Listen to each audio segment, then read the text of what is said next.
Vamos a iniciar con el tema número 3 de nombre Administración de Capital de Trabajo, un tema sumamente importante dentro de las finanzas 2, donde el capital de trabajo es considerado una herramienta fundamental que engloba dentro de lo que es la administración financiera o la ingeniería financiera de las inversiones que genera una persona o una sociedad.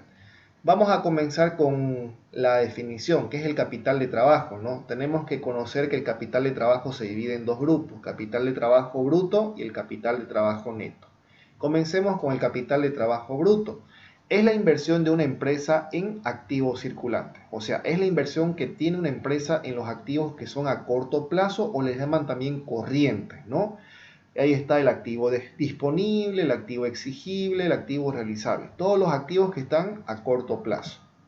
En cambio, el capital de trabajo neto es la inversión de una empresa en activos y el financiamiento con pasivos a corto plazo. Miren, no solamente está viendo la inversión a corto plazo que veía el capital de trabajo bruto, sino también está viendo el tema del financiamiento o las deudas que tiene la empresa o el negocio a corto plazo. O sea, pasivo corriente, pasivo a corto plazo o pasivo circulante, como le llaman también en finanzas. Este está formado por el total de activos circulantes y el pasivo a corto plazo. O sea, activos circulantes y pasivos circulantes, a eso se refiere el capital de trabajo neto. ¿Cuál es la importancia del capital de trabajo bruto? Lo que hemos visto inicialmente, lo que es solamente la inversión en el activo circulante. Un gerente financiero se dedica a una buena parte de su tiempo de acuerdo a la administración del capital de trabajo, pues sabe que la meta de la administración del capital de trabajo es maximizar el valor de la empresa. Es decir, implica la administración eficiente de los activos circulantes. Una buena política o una buena forma para maximizar el valor de la empresa es poder cuidar, administrar de manera eficiente los que son activos a corto plazo. Inclusive, si es una empresa que comercializa, dentro del activo a corto plazo está el activo circulante, el activo realizable. Dentro del activo realizable está todo lo que es el inventario, la razón principal de la conversión del producto a dinero de la actividad que tenga una empresa. Otro concepto de capital de trabajo. Se define como los recursos destinados a cubrir el costo de operación diaria, es decir, la herramienta necesaria para poder operar. Muchas empresas definen al capital de trabajo como una herramienta que le ayuda a operar de manera diaria. Y es porque existen solamente los elementos de corto plazo que los sincronizan, tanto la inversión, que es el activo, como el financiamiento, que es el pasivo. Entonces, si tenemos estos dos elementos dentro del corto plazo y comenzamos a sincronizar, podemos ver el versus del dinero que tenemos disponible para operar de manera diaria en cuestiones de inversión y financiamiento. Otros nombres que recibe el capital de trabajo, esta herramienta muy conocida a nivel mundial, algunos le llaman fondo operativo, otros le llaman fondo de maniobra y otros le llaman capital en circulación. El nombre es lo de menos, si la empresa no tiene capital de trabajo es totalmente inoperante. Y esto es algo que el inversionista cuando está iniciando una actividad es algo que le da mucha importancia. ¿Por qué? Porque lo primero que dice en su mente es cuánto dinero tengo disponible para invertir en efectivo, que es activo disponible, versus cuánto es lo que tengo que pagar en el tiempo de un año. Entonces ahí está el pasivo circulante. Se está preocupando por lo urgente, que es parte de lo que es el capital en circulación o a corto plazo. Bien, repasemos. ¿Qué es el capital de trabajo neto? Implica la administración del activo circulante y el pasivo a corto plazo o circulante, ¿no ves? Y se define como el resultado o el saldo de la diferencia entre estos dos elementos. Aquí tenemos en pantalla una diferencia, una resta que dice activo circulante menos pasivo circulante. Solamente está realizando una diferencia del monto que se tiene en inversión en activos circulantes versus lo que se tiene en financiamiento en pasivo a corto plazo. ¿Cuáles son los activos circulantes que comúnmente conocemos y hemos visto en el tema número 2? Que están los efectivos en caja y banco, que es el activo disponible, también parte que son las inversiones temporales, los instrumentos financieros, quizás un pagaré, quizás una boleta de garantía, quizás un cheque, ¿no? Están también las cuentas por cobrar, que son parte del activo exigible, documentos por cobrar, cuentas por cobrar, clientes por cobrar. Y están también los inventarios que son parte del activo realizable. Ahí está el inventario, depende si es una empresa que se dedica a la producción, materia prima, procesos terminados, si es una empresa comercializadora, inventario inicial, final, en proceso. Entonces, es importante poder definir estos tres tipos de elementos dentro de los activos circulantes.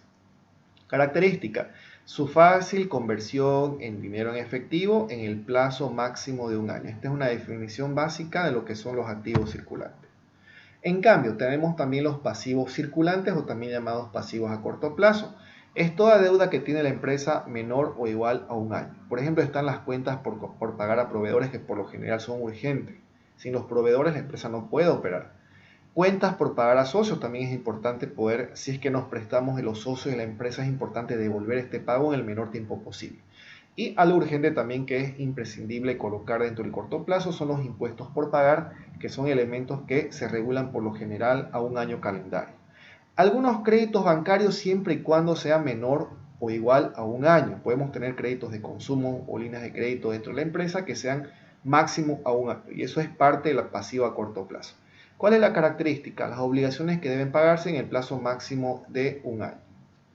Bien, este es el diagrama principal del capital de trabajo y muchas empresas dentro de la exposición en directorio lo plasma, porque es un diagrama que hace una conceptualización del inicio de actividades, ya sea anual, mensual o semestral, dependiendo de la necesidad que tenga la empresa. ¿Qué dice acá? Se refiere al manejo eficiente de los activos circulantes y de los pasivos circulantes. No se olviden que estamos analizando solamente lo que es a corto plazo. Representado bajo un ciclo financiero a corto plazo de la empresa, que significa ciclo que va de manera retroalimentativa. Bueno, aquí tenemos como punto principal al medio el costo de mercadería vendida o el costo de producción, dependiendo a qué le ponemos CMB, haciendo énfasis de que es una empresa comercial. Dentro del costo de mercadería vendida, que eso lo podemos extraer del estado de resultados, está la cuenta por pagar. La cuenta por pagar lo extraemos del balance general, propiamente del pasivo circulante, ¿no? Vamos ubicando los elementos. Una vez teniendo el costo de mercadería vendida, que es algo que tenemos que pagar a nuestros proveedores porque ellos nos proveen la mercadería que vamos a vender, también está el otro diagrama o el otro flujo, que es el inventario. Pagamos a nuestros proveedores y el producto que nos provee o el material que nos provee nuestros proveedores lo llevamos a inventario. Y ustedes saben que el inventario es parte del activo realizable, parte del activo circulante y está dentro del balance general. Bueno, una vez teniendo inventario, la decisión del flujo que se tiene es las ventas al contado. Si usted le pregunta a cualquier empresario y le dice, ¿no? ¿Qué prefiere, vender al contado o al crédito? Lo primero que va a decidir su cerebro, su mente, de acuerdo al inventario, es vender al contado. Necesita efectivo inmediato. Entonces, de acuerdo al inventario, se procede a la venta al contado. Una vez teniendo el efectivo la venta al contado, puede haber un cierto segmento de mercado que me pida o me exija la venta al crédito de estos productos y ahí se generan las cuentas por cobrar. Cuando se vende al crédito el producto al público, lamentablemente se genera una cuenta por cobrar. ¿Por qué? Porque es algún elemento que tenemos que contabilizar, pero lamentablemente es un dinero que todavía no contamos, ¿no? Entonces tenemos que tomar previsiones en esa cuenta por cobrar y colocarlo en el activo exigible dentro del activo corriente, parte del balance general. Una vez haya cobrado, cobrado, claro, por el crédito que hemos otorgado a nuestros clientes, por el producto que le hemos vendido o le hemos cobrado al contado, cualquiera de estas dos decisiones, otra vez genera la reinversión. Es para comprar nuevamente la mercadería que nos da nuestro proveedor. Y esa mercadería que nuevamente hemos comprado con el ingreso que ha generado, vamos a pagarle a un año plazo a nuestro proveedor o directamente al contado y lo llevamos a inventario y otra vez se repite el ciclo del diagrama del capital de trabajo. Entonces ahí está. Es un ciclo sencillo, pero demuestra la operatividad diaria que tiene la empresa. ¿Cuáles son las políticas del capital de trabajo? Son decisiones básicas encaminadas al eficiente manejo de recursos a nivel deseado de inversión en ellos, en el cual se generan los activos circulantes y la forma de cobro deberán ser financieros, o sea, el pasivo a corto plazo. Estas políticas son la política de inversión y las políticas de financiamiento. No nos olvidemos que estamos viendo el tema de los activos circulantes y el tema de los pasivos circulantes. El activo genera inversión y el pasivo genera financiamiento. Políticas de inversión tenemos tres: la política relajada o también llamada gato gordo, que significa que a mayor capital de trabajo existe el menor riesgo de ser insolvente. Es una política más que todo que genera la acumulación de efectivo por capital de trabajo. La segunda política de inversión es la política restringida, que significa que existe un menor capital de trabajo, por lo tanto existe un menor o un mayor riesgo de ser insolvente. Miren cómo es la relación inversa, ¿no? A mayor capital, menor riesgo. A menor capital, mayor riesgo. Y también existe la política moderada, que es un riesgo equilibrado entre la política relajada y la política restringida, ¿no? ¿Qué significa eso? Que tener unos niveles estándares o estandarizados de capital para tener un cierto control por los riesgos que se generan. Aquí está un ejemplito de política relajada, que es la primera política que hemos descrito. Vemos que la mayor parte, la proporción de la inversión está en el activo circulante. Ahí está el activo realizable, exigible, el activo de inventario y el activo disponible, mejor dicho, ¿no? En la cual en la parte derecha tiene una menor proporción los pasivos a corto plazo. Vean ustedes que aquí tiene mayor inversión que financiamiento. Esa es la política relajada. Por lo tanto, el capital de trabajo neto va a ser positivo, va a ser mayor. La política relajada, ¿cuáles son sus características? Tiene mantenimiento de saldo fuerte en efectivo e inversiones temporales, al mismo hecho de que existe un alto nivel de liquidez en la empresa. Concesión de ventas al crédito, lo que da como resultado un alto nivel de cuentas por cobrar. Entonces, esta política inclusive da la libertad de vender al crédito el producto con el fin de poder transformar a futuro nuestros productos en ingresos. Y por lo tanto existe fuerte inversión en inventario. No nos olvidemos que tanto los activos disponibles, exigibles y realizables, la idea de este tipo de política es generar mayores inventarios que eleven el índice del capital de trabajo en cuanto a la inversión a corto plazo que está generando. Bien, el segundo tipo de política es la política restringida, que también le llama a algunos insolvencia técnica. Es lo contrario. Si aquí en política relajada hemos visto que el activo es 50% y el pasivo 30%, aquí tiene que ser al revés. Aquí el activo corriente es 30% y el pasivo corriente es 50%. Se cambia el papel en cuanto a la inversión versus el financiamiento. Aquí visualmente se puede ver que el financiamiento es mayor a la inversión. ¿Cuáles son las características? Mantiene los saldos bajos en efectivo y no realiza inversiones en valores temporales. Maneja un activo disponible muy bajo. Segundo, trata de vender más al contado y trata de cobrar lo más antes posible las ventas al crédito. Entonces, al tener bajos niveles de efectivo, la empresa va a hacer los esfuerzos necesarios por tratar de vender más al contado y cobrar lo más antes posible lo que ha vendido el crédito, porque tenemos falta de liquidez. Y por último, hace inversiones pequeñas en inventarios. ¿Por qué? Porque la idea de esto es que el activo corriente o el activo a corto plazo sea menor que el financiamiento. Entonces, por lo tanto, si va a ser la menor inversión o va a ser menor inversión en inventarios, va a ser un porcentaje moderado o menor al pasivo circulante, que es el 50%. Y por último está la política equilibrada y moderada. Como bien visualmente existe un equilibrio perfecto entre el activo circulante y el pasivo circulante, o sea que la inversión es igual al financiamiento. Esta política equilibrada más que todo es para poder resguardar el riesgo que puede generar el capital de trabajo en la empresa. ¿Cuáles son las características? Contar con el efectivo necesario, ni mucho ni poco. Buscar un equilibrio entre las ventas al contado y las ventas al crédito. Si bien vamos a vender el crédito, pero tenemos que saber controlarlas y hacerle el versus o la diferenciación con las ventas al contado. Y mantener un nivel de objetivo de inventario. Un nivel objetivo, ¿qué significa eso? Un nivel racional, que no nos sobreestoquemos o que solamente pidamos aquella mercadería que lo vamos a transformar en efectivo lo más pronto posible.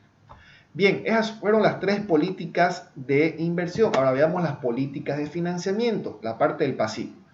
Existe el enfoque de acoplamiento para la consolidación, o sea, el buscar alternativas. El enfoque conservador, que utiliza más financiamiento a largo plazo, o sea, mayores costos financieros y menor riesgo. Y el enfoque agresivo, que utiliza más financiamiento a corto plazo y mayor riesgo al incurrir en financiamiento a corto plazo. Veamos esta relación un poquito. No nos olvidemos que si nos financiamos a largo plazo, los costos van a ser mayor, pero va a ser menor el riesgo porque tenemos mayor tiempo para poder devolver ese dinero que nos prestaron. En cambio, si nos prestamos a corto tiempo, obviamente que los costos van a ser menores, pero va a ser mayor el riesgo. ¿Por qué? Porque el tiempo de devolución es menor o igual a un año. Bien, aquí está un versus que vamos a comparar, son inversamente relacionadas. Aquí el enfoque agresivo, por ejemplo, miren, el enfoque agresivo decía que el activo circulante es mayor al pasivo circulante. Aquí está especificado, aquí tenemos 800 de activo circulante y 200 de pasivo circulante. Activo fijo o activo largo plazo 1.200 y pasivo a largo plazo tenemos 800, patrimonio 1.000. Vean ustedes el enfoque agresivo al conservador. ¿Qué sucede con este tipo del financiamiento? ¿Qué sucede? El pasivo circulante baja de 200 a 100, está disminuyendo el tema de pagar menor o igual a un año, pero al costo de aumentar, miren, el pasivo a largo plazo aumenta de 800 a 900. No nos olvidemos que tiene que cuadrar ambos. Aquí 800 más 200 era 1.000 y aquí también 900 más 100 es igual a 1.000. Tiene que cuadrar porque es un balance general. Por lo tanto, este tipo de enfoque hace que disminuya el pasivo, pero aumente, o sea, disminuye el pasivo a corto plazo, pero aumente el pasivo a largo plazo. Son solamente movimientos que se generan de acuerdo al financiamiento. Bien, y con esto hemos finalizado la explicación. Solamente hemos hablado del capital de trabajo bruto y neto, las políticas de inversión y las políticas de financiamiento, con el objetivo de proporcionar las herramientas necesarias al inversionista para que éste pueda operar en el corto y en el largo plazo. Vamos a ver ahora lo que es el riesgo versus el rendimiento, que esto es parte del tema número 3, que tiene mucho que ver con el control del capital de trabajo bruto y neto que necesita una empresa para poder operar. Vamos a iniciar con la parte más básica, ¿no? Que explica acá. A la hora de decidir en qué activos colocar el capital, los agentes tienen que tomar en cuenta dos variables, riesgo y rendimiento. ¿Qué quiere decir los agentes? Puede ser una persona natural o una persona jurídica, una persona o una empresa. Entonces, eso se refiere. Es importante al momento de colocar el capital o el conformar el capital de trabajo bruto neto, hay que saber definir y controlar lo que es el riesgo y el rendimiento. El punto de equilibrio se denomina costo-oportunidad. No nos olvidemos que cualquier tipo de inversión, ya sea en proyectos, ya sea en capital privado o instituciones públicas, cualquier tipo de inversión que se genera da lugar a un riesgo y a un rendimiento. Se invierte porque se quiere esperar un retorno, no una devolución de ese dinero que estamos invirtiendo. Eso es rendimiento. Pero también se genera riesgo porque nada nos garantiza y no existe una bola de cristal que nos diga que sí o sí vamos a recuperar el dinero que estamos invirtiendo. Para esto es necesario poder administrar el riesgo. No nos olvidemos que el riesgo en finanzas nos ha enseñado en cualquier parte del mundo que el riesgo no se lo puede eliminar. En ninguna parte del mundo el riesgo se puede eliminar. Solamente se puede tratar de administrar. ¿Qué significa eso? Reducir al máximo posible, pero lamentablemente no se puede eliminar. Por lo tanto, el riesgo es la probabilidad de perder todo o parte de lo que estamos invirtiendo. Básicamente es la fuente de riesgo lo que genera la incertidumbre, que proviene del hecho de que no se puede saber exactamente lo que sucederá a futuro. Tipos de riesgo. Existe el riesgo de mercado, el riesgo de crédito, el riesgo operacional y el riesgo de liquidez. El riesgo de mercado más que todo es un tipo de riesgo incontrolable. Lo puede generar las fuerzas económicas de un país. Por ejemplo, el tema de la depreciación de la moneda, el tema de la inflación, crisis mundial, crisis sanitaria, crisis social, etcétera. Cualquier tipo de elementos que no puede controlar la empresa y es denominado un riesgo de mercado. El otro tipo de riesgo se llama riesgo crediticio o riesgo de crédito, en la cual se genera por los altos costos de tasas de interés que incurre una sociedad o una economía de un momento a otro. Puede existir un corralito, puede existir una relación de la moneda local con la moneda extranjera de manera desfavorable para un país. Puede existir la devaluación de la moneda, la restricción a exportaciones, exportaciones, la falta de liquidez en el mercado. Todos estos tipos de elementos generan riesgo de crédito por la fluctuación que puede existir en la tasa de interés que puede afectar a los intereses o a las amortizaciones que paga un acreedor o un deudor, mejor dicho, ¿no? Riesgo de liquidez, o sea, el riesgo de negocio, y esto es controlable. Hasta cierto punto es controlable. Un empresario puede controlar a su empresa la liquidez de acuerdo a las decisiones financieras que tome, ¿no? Restrictivas, políticas relajadas, lo que hemos visto en capital de trabajo. Pero es importante que la liquidez se lo sepa controlar y se lo pueda medir. Para eso existen muchas herramientas, puede ser los ratios financieros que lo vamos a ver más adelante. Pero el empresario tiene que tener el talento para poder tratar de controlar la liquidez, que no exista demasiada liquidez ni tampoco que exista poca liquidez. Tener demasiada liquidez en una empresa genera estancamiento y pérdida de valor del dinero. y tener poca liquidez significa de que no puede presentarse ningún tipo de urgencia porque no vamos a tener la liquidez inmediata para afrontarla. Entonces es muy peligroso ir hacia los extremos. Y por último está el riesgo operacional. En el riesgo operacional toma en cuenta más que todo los gastos administrativos, comerciales y financieros que pueden darse en un estado de resultados, como por ejemplo el tema de un doble aguinaldo, el tema de una indemnización por un accidente laboral, y cualquier elemento que genere un gasto extraordinario en la empresa. Por eso se llama riesgo operacional, que significa cualquier tipo de elemento que se generan todos los días en la empresa, como un sueldo, un alquiler o un seguro, que de un día a otro genere un gasto adicional que no estaba previsto. Por ejemplo, el doble aguinaldo, muchas empresas lamentablemente tuvieron que cerrar. ¿Por qué? Porque no estaban preparadas para asumir ese tipo de pagos. Tipos de riesgos financieros. Aquí estamos hablando de los riesgos de mercado, son parte de ello, que hace referencia a la probabilidad de que el valor de una cartera, o sea, de un conjunto de clientes, ya sea de inversión o de negocio, se reduzca debido al cambio desfavorable en el valor de los llamados factores. Hemos hablado un poquito de la parte desfavorable, ¿no? Ahí está el tema del riesgo del tipo de interés, el riesgo cambiario, el riesgo de mercadería o mercancía y el riesgo de mercado en sentido estricto. El tipo de interés, no nos olvidemos que existe la tasa activa y tasa pasiva, en la cual juega el mercado financiero para poder otorgar créditos y pagar también por las cajas de ahorro. Entonces es un riesgo también que se genera, que por ejemplo esté muy separada la brecha entre la tasa pasiva y la tasa activa. El riesgo cambiario con el tipo de cambio. Por suerte en Bolivia tenemos una tasa, un tipo de cambio estable, pero en otras partes del mundo, por ejemplo lo que viví en Venezuela hace 5 años atrás, o lo que vive actualmente Argentina, existe lo que es un riesgo cambiario, el cual genera la pérdida de valor y la inflación de su moneda. Tercero está el riesgo de mercancía. No nos olvidemos que muchas de las personas que importan mercadería o exportan adjudican un tipo de seguro para que su mercancía no se vea vulnerable por robo, por accidentes, etc. Entonces también eso genera un cierto monto que se puede gastar adicionalmente, ¿no? Y por último, el riesgo de mercado, que es en sentido estricto. No nos olvidemos que el mercado trabaja en base a oferta y demanda. Están los competidores directos, los indirectos, están los proveedores, todos los elementos que pueden afectar al funcionamiento normal de la empresa, y eso se denomina riesgo. Está también el riesgo de crediticio o el riesgo de crédito, que se deriva de la posibilidad de que una de las partes de un contrato financiero no realice los pagos de acuerdo a lo estipulado en el contrato. Es importante que todos los contratos que se realizan, ya sean con el banco, con un proveedor o con un socio, sea estipulado por escrito, porque el riesgo puede ser que una de las partes no cumpla. Quizás que el cliente no está pagando la tasa de interés que se le ha pedido o en el plazo que se le ha pedido, ¿no? O quizás el acreedor o el prestamista no está dando el monto que pidió o no está dando el plazo que prometió, etc. Entonces es importante que todo esto esté plasmado en una hoja por escrito. El riesgo de liquidez, que se refiere más que todo a la disposición de los activos y a la voluntad de comerciar con ellos.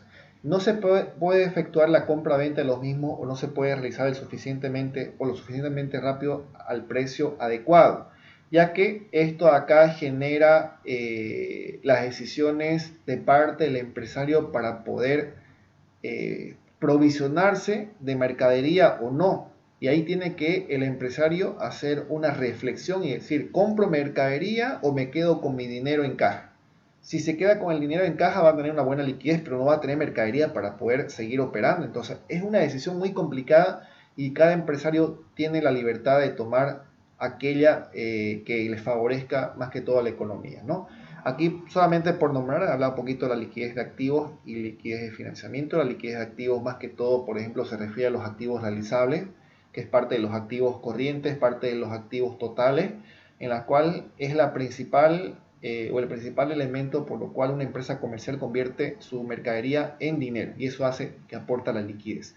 Obviamente que hay un riesgo, por ejemplo el tema de los celulares. Si traigo 100 celulares este año y el próximo año no puedo venderlos, lamentablemente me genera un riesgo. ¿Por qué? Porque el celular está pasando su temporada o su moda o su vida útil o su funcionabilidad, etcétera. Todo eso genera riesgo. Y el otro tipo de riesgo también se da por la liquidez de financiación o de financiamiento. Entonces, si por ejemplo voy a acceder a un crédito bancario y me van a otorgar un cierto monto, $100.000, si bien me están proporcionando ese monto, pero tengo que pagar un precio por ese monto que me están prestando, entonces eso genera un riesgo de liquidez por financiamiento. Si bien va a tener una buena liquidez, pero tiene que pagar el precio de ese préstamo que ha otorgado el banco. Por último está el riesgo operacional, que se deriva de la ejecución de las actividades propias de una empresa o las actividades diarias o de comercio. Esto incluye una amplia variedad de factores como los relativos al personal, al riesgo de fraude o vidas al entorno. Entre los riesgos país o soberano es uno de los más influyentes. Bueno, el riesgo operacional más que todo se refiere a los, como dice al inicio, a las actividades propias de una empresa, quizás sueldos y salarios, alquileres, proveedores, algo que la empresa no estaba previsto pagar y se le generó de acuerdo al momento. Ahí está un ejemplo, el doble aguinaldo es lo más próximo a este tipo de riesgo que genera la iliquidez de la empresa. Bien, vámonos al otro lado, al rendimiento. ¿Qué significa? El rendimiento es lo que uno espera obtener por encima de lo que se está invirtiendo en el mercado. En pocas palabras, aquella utilidad, ganancia o lucro conseguido con los recursos empleados, o sea, el retorno que espera un inversionista por el dinero que está colocando en una inversión. La relación que existe entre el rendimiento y riesgo de una inversión es directamente proporcional. No nos olvidemos, a mayor inversión, mayor riesgo se asume. ¿Por qué? Porque está esperando un mayor monto de retorno, ¿no? Mientras más alto es el monto, mayor riesgo se asume, pero también se espera un mayor retorno o una mayor ganancia. El riesgo financiero de la inversión implica que puede no obtenerse un rendimiento financiero satisfactorio de la misma. Entonces, lamentablemente, como les he comentado al inicio, el riesgo no se lo puede eliminar, se lo puede disminuir al máximo, pero eliminarlo lamentablemente no es imposible. Por lo tanto, se tiene que tener la destreza y el talento para regular y hacer que nuestra inversión sea lo más seguro posible. De las ideas presentadas antes, es posible deducir que la relación entre el riesgo y el rendimiento es positiva. A mayor riesgo, mayor rendimiento esperado. O sea, es directamente proporcional, ¿no? A mayor riesgo, mayor rendimiento esperado. Si yo coloco un mayor monto de dinero, espero también que tenga un mayor retorno, pero también estoy asumiendo un mayor riesgo al momento de colocar ese dinero en el mercado o en una inversión. Uno de los principios de las finanzas es que a mayor rendimiento existe un mayor riesgo. Eso es algo que se da en finanzas y en cualquier tipo de economía, ya sea públicas o privadas, y es algo que tenemos que saber afrontar y más que todo controlar. Aquí vamos a ver un caso práctico de decisión de inversión. Vamos a leer un poquito qué dice acá. Pero tiene $10.000 disponibles para invertir. Al consultar con el asesor financiero de su banco, este le ofrece dos posibilidades. Mire, tiene $10.000 en el bolsillo para invertir, pero el banco le ofrece dos posibilidades. Uno, colocar el dinero por un año en un plazo fijo que paga el 10% anual. A fin de ese año, Pedro podría retirar $1.000 de intereses, un plazo fijo, ¿no? O la otra opción, adquirir 50 acciones de una compañía alimenticia o alimentaria que cada una vale $200. El empleado bancario le explica que el rendimiento de este tipo de inversiones no es seguro, dado que las ganancias a obtener dependen de, entre otras cosas, el volumen de ventas de la empresa a lo largo del año. Entonces, hay estas dos opciones. Una decisión un poquito más conservadora, algo más seguro, pero genera un monto de interés relativamente bajo. El otro es, miren, que adquirir 50 acciones, cada una $200 que generan la inversión que está desarrollando, pero aquí le dice, no, el banquero le dice que no es seguro, pues depende de las ganancias que obtenga la empresa a lo largo del año. Entonces, aquí la pregunta es, ¿qué incentivo tiene Pedro para colocar su dinero en acciones? ¿Por qué no es simplemente se abre o elige el DPF y se terminó de estresar o de preocupar por otros elementos, que si la acción va a subir, va a bajar, etcétera? Entonces, ¿qué incentivo tiene Pedro? El asesor financiero le informa que esta compañía tiene muy buenas perspectivas de venta y proyecta que la inversión rendirá un 20% anual, rentabilidad muy superior a la ofrecida en el plazo fijo. Eso está totalmente claro, ¿no? Invertir en esas acciones da una mayor rentabilidad respecto al plazo fijo, al DPF o a la primera decisión que le ha ofrecido. Es decir, si Pedro decide comprar acciones es porque piensa obtener mucho más que un plazo fijo. Esto puede no ser así dependiendo de cómo le vaya a la empresa, pero por lo menos al momento de efectuar la inversión espera obtener más y asume el riesgo. El acto de distribuir fondos de inversión entre los valores de diferentes emisores, tales como acciones de diferentes compañías y o distribuir fondos entre diferentes clases de activos de inversión, tales como acciones, bonos, bienes inmuebles y mercancías. Esta última actividad frecuentemente se denomina asignación. Entonces ahí está. Un poquito más complejo el tema de las acciones, pero genera mayor rentabilidad.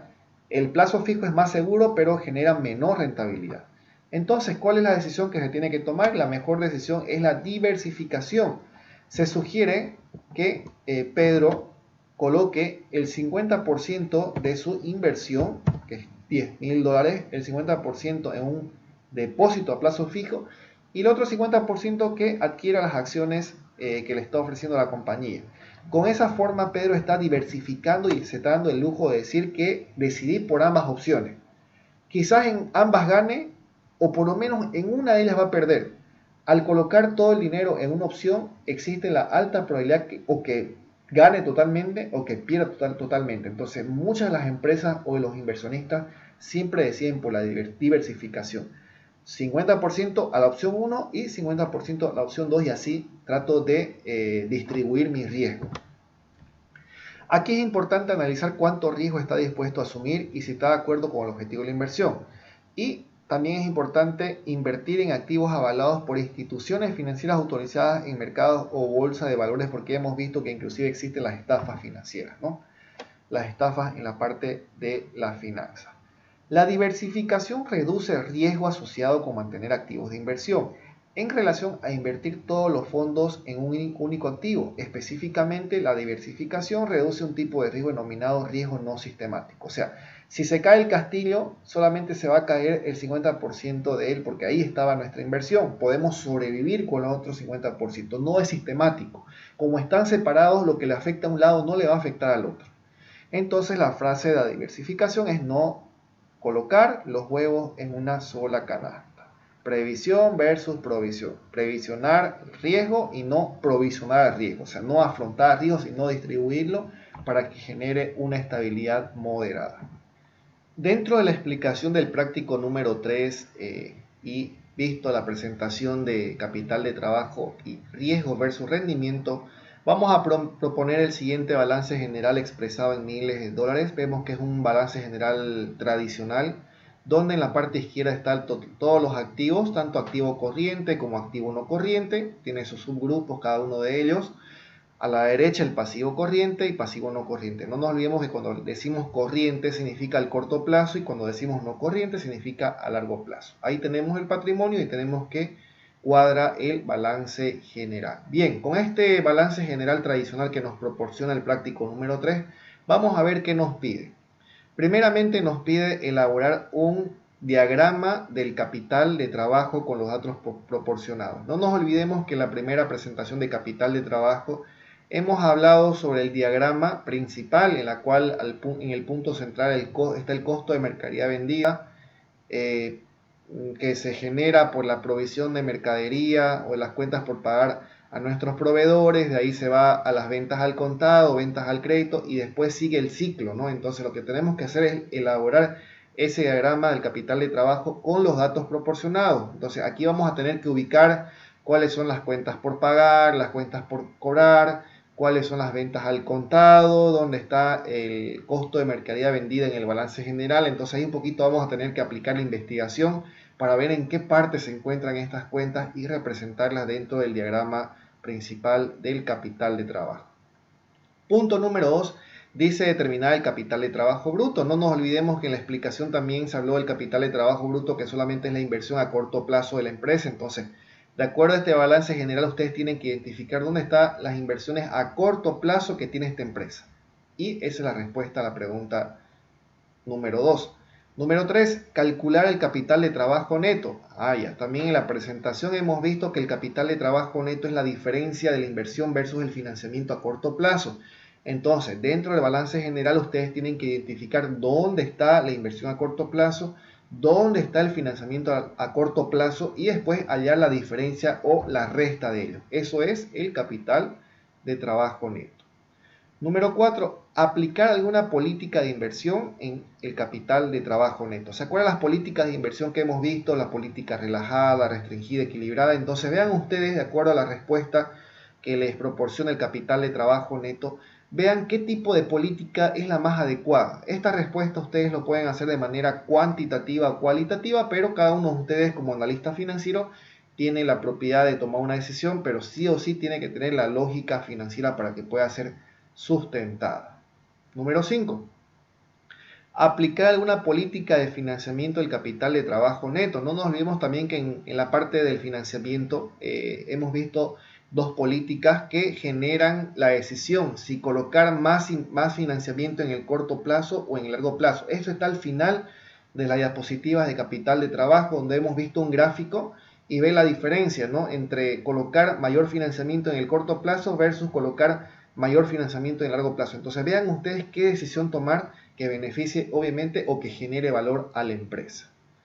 Y número 6, realizar un análisis cualitativo de riesgo versus rendimiento con los datos encontrados en el capital de trabajo neto. Bueno, como en el punto 3 vamos a encontrar el capital de trabajo neto, en el punto 6 lo que tienen que hacer ustedes, jóvenes, es realizar un análisis cualitativo. ¿Con qué? Con la presentación que hemos visto. Después del capital de trabajo hemos visto la presentación de riesgo versus rendimiento. Y vean ustedes todas las herramientas o todos los elementos que se habló en esas diapositivas.